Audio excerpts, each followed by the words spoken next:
ಆತ್ಮೀಯ H16 news ಅರ್ಥಾತ್ ಹೇ ಸೀತಾರಾಮಗೆ ಸ್ವಾಗತ. ನಾನು ನಿಮ್ಮವ MI ಅಥವಾ ಮಲ್ಲಪ್ಪ ಜೋತಾವಾರ್. ಆತ್ಮೀಯರೇ, ಈಗ ತಾವು ದಿನ ಸುದ್ದಿಗಳನ್ನ ಅದರ ಜೊತೆಗೆ ವಿಶೇಷತೆಗಳನ್ನ ನೋಡ್ತಾ ಹೋಗಿ ವಿಶೇಷ ಈ ಮೊದಲನೇ ಸುದ್ದಿಯನ್ನು ನೋಡಿ. ಪ್ರತಿಕ್ರಿಯೆ ಏನು ಅಂದರೆ, ಸನ್ಮಾನ್ಯ ಸಿದ್ದರಾಮಯ್ಯ ಅವರು ಮತ್ತು ಉಪ ಮುಖ್ಯಮಂತ್ರಿಗಳಾದ DK ಶಿವಕುಮಾರ್ ಅವರು ಮತ್ತು ಎಲ್ಲ ಮಿನಿಸ್ಟರ್ಸು ಈಗ 2 ವರ್ಷದಿಂದ ದೆಹಲಿನಲ್ಲೇ ಓಡಾಡ್ತಾ ಇದ್ದೀವಿ.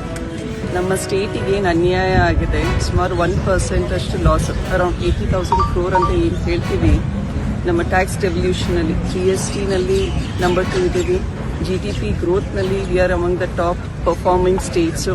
ಸೊ ಇದೆಲ್ಲದರ ನಡುವೆ ಸ್ಪೆಷಲ್ ಪ್ಯಾಕೇಜ್ ಅಂತ ಹೇಳಿ ಅಥವಾ ನಮ್ಮ ಕಲ್ಯಾಣ ಕರ್ನಾಟಕದ ಭಾಗದ ಜನತೆಗೆ ಬ್ಯಾಂಗ್ಳೂರಿನ ಅಭಿವೃದ್ಧಿ ಆಯಿತು, ಇರಿಗೇಷನ್ ಪ್ರಾಜೆಕ್ಟ್ಸಿನ ಅಭಿವೃದ್ಧಿ, ಏಮ್ಸ್ ಫಾರ್ ಕರ್ನಾಟಕ ಅಂತ ಹೇಳ್ತಾ ಇದ್ವಿ. ಅದು ಇನ್ನಾದರೂ ನಮ್ಮ ಕನಸು ನನಸಾಗ್ತಾ ಇಲ್ಲ. ಸೊ ಇಂಥ ಒಂದು ಬಡ್ಜೆಟ್ಟು ಸ್ಟೇಟಿಗೆ ಸ್ಪೆಸಿಫಿಕ್ ಆಗಿ ಗ್ರೋತಿಗೆ, ಈಗ ವಿಕಸಿತ್ ಭಾರತ್ ಅಂತ ಹೇಳ್ತಾರೆ. ಸೊ ಈಗ AIಗೆ ಇನ್ವೆಸ್ಟ್ ಮಾಡ್ತಾ ಇದ್ದಾರೆ. ಸಾಕಷ್ಟು ಇಂಡಸ್ಟ್ರೀಸ್ಗೆ ನಿರ್ಮಲಾ ಸೀತಾರಾಮನ್ ಅವರು ಇವತ್ತು ಅನೌನ್ಸ್ ಮಾಡಿದ್ದಾರೆ budgets, growth of industries. So ಆದರೂ ಕೂಡ state which are really performing well, ಅಲ್ಲಿರುವಂತಹ ಪೊಟೆನ್ಷಿಯಲಿಗೆ ಸ್ಪೆಸಿಫಿಕ್ ಆಗಿ ಬಜೆಟ್ನಲ್ಲಿ ಕ್ಲಾರಿಟಿ ಇಲ್ಲ. ಮೇಡಮ್, IT ಸೆಕ್ಟರ್ಗೆ ಅನುಕೂಲ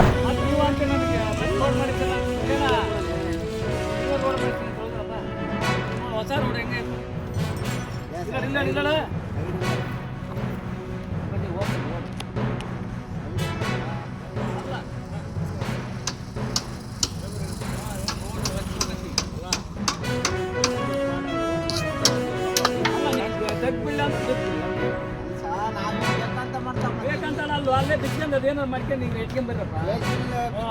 ಅಕ್ಕ ಎತ್ಕೊಂಬ, ಏನಾಗತ್ತೆ ಹಚ್ಚಿ ಬಿಡಿ ನಿಂಗ. ಕೈ ಮುಗಿದಿನ ಅಲ್ಲಿ ಸಹ ಒಂದು ಗಾಡಿ ಅದಕ್ಕೆ ಹೊರ ನಿಲ್ಸ್ಕೊಂಡು ಏನಾರು ಮಾಡಪ್ಪ, ಒಳ್ಳೇದಾಗತ್ತೆ. ರಸ್ತೆ ಮತ್ತೆ ನಾವು ರಸ್ತೆ ಬೆಳಕಂಡು ಎಷ್ಟು ಕಷ್ಟ ಪಡ್ಬೇಕು. ಈಗ ರಸ್ತೆ ಹಾಳಾಗ್ಬೇಕು.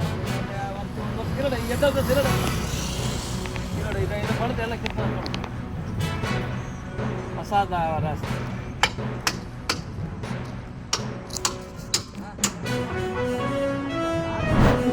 ಅವರಷ್ಟು ಒಂದು ಯೋಗ್ಯತೆ ನಿಮಗೆ ಕೊಡಬೇಕಂದ್ರೆ ನೀವು ಭಾಳ ಬೇಕಪ್ಪ ಮಿಸ್ಟರ್ ರವೀಶ್.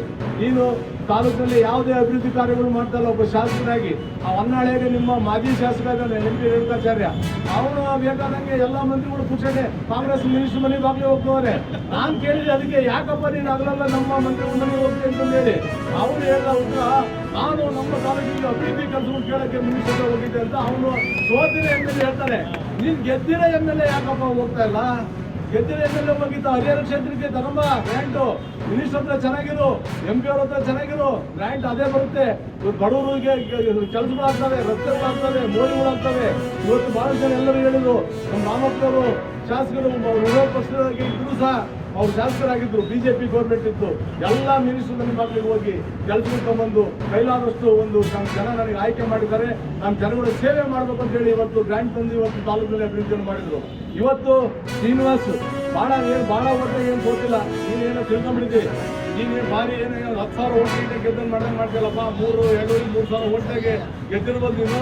ಸೋತ್ರು ಸಹ ಶ್ರೀನಿವಾಸ್ ಇವತ್ತು ಮನೆಗೆ ಕೂಡದೆ ಇವತ್ತು ತಾಲೂಕಿನಾದ್ಯಂತ ಓಡಾಡಿ ಇವತ್ತು ಮುಖ್ಯಮಂತ್ರಿಗಳನ್ನ ಭೇಟಿ ಮಾಡಿ, ಉಪಮುಖ್ಯಮಂತ್ರಿಗಳನ್ನ ಭೇಟಿ ಮಾಡಿ ಈ ತಾಲೂಕಿಗೆ ಅಭಿವೃದ್ಧಿ ಕೆಲಸಗಳನ್ನ ಮಾಡೋದಕ್ಕೆ ಬೇಡಿಕೆಯನ್ನು ಇಟ್ಟು ಒಂದು ಕೆಲಸಗಳನ್ನ ಇವತ್ತು ಬರ್ತಾ ಇದ್ದಾರೆ.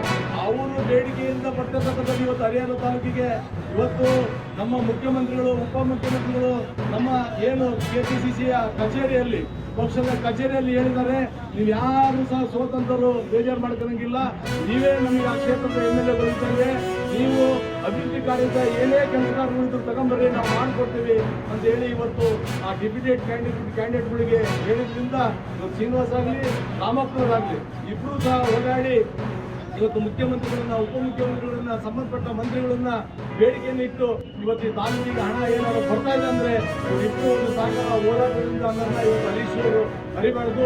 ನೀನೊಬ್ಬ ಶಾಸಕನಾಗಿ ಇವತ್ತು ಯಾವುದೇ ಒಂದು ಪಕ್ಷವಿಲ್ಲದಂಗೆ ಹೋಗಿ ಸರ್ಕಾರದ ಜೊತೆಗೆ ಒಂದು ಮಾತಾಡ್ತಿದ್ರೆ ನೀವು ಸಹ ಇವತ್ತು ಗ್ರ್ಯಾಂಟನ್ನು ಕೊಡ್ತಕ್ಕಂಥ ಒಂದು ವ್ಯವಸ್ಥೆ ಆಗುತ್ತೆ ಅನ್ನೋ ಮಾತನ್ನ ಈ ಸಂದರ್ಭದಲ್ಲಿ ಹೇಳ್ತಾ ಇವತ್ತು ಕೇಂದ್ರ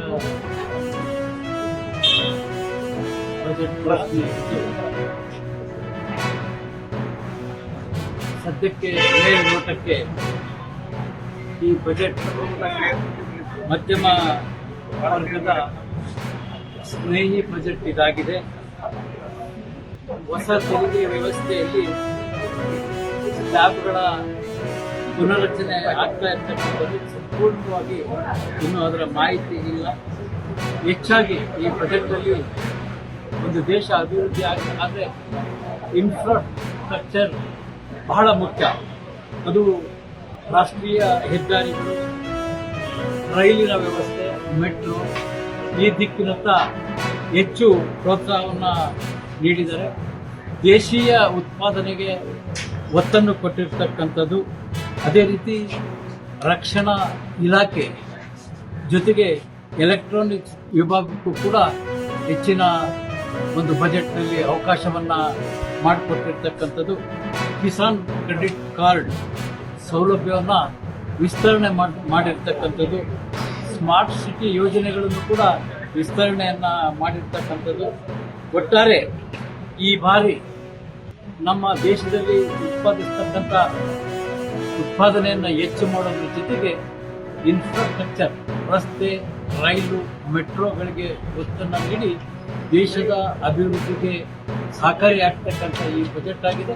ಎಲ್ಲದಕ್ಕಿಂತ ಮುಖ್ಯವಾಗಿ ನಾವು ಯಾವುದೇ ಶ್ರೀಮಂತ ರಾಷ್ಟ್ರಗಳಿಗೆ ಕೈ ಒಡ್ಡಬಾರ್ದು, ಅವರಿಂದ ಯಾವುದೇ ವ್ಯವಹಾರವನ್ನು ಮಾಡಬಾರ್ದು. ನಾವೇನಿದ್ರೂ ನಮ್ಮ ರಾಷ್ಟ್ರದಲ್ಲಿ ಉತ್ಪಾದನೆಯನ್ನು ಮಾಡಿ ಬೇರೆ ರಾಷ್ಟ್ರಕ್ಕೆ ಕೊಡೋದ್ರ ಮೂಲಕ ನಮ್ಮ ದೇಶದ ಅಭಿವೃದ್ಧಿಯ ಕನಸನ್ನು ಈ ಒಂದು ಬಜೆಟ್ನಲ್ಲಿ ಕಾಣ್ತಿರ್ತಕ್ಕಂಥದ್ದು. ಇದು ಮೋದಿ ಸರ್ಕಾರದ ಉತ್ತಮ ಬಜೆಟ್ ಅಂತ ಹೇಳಿ ಸಂತೋಷ.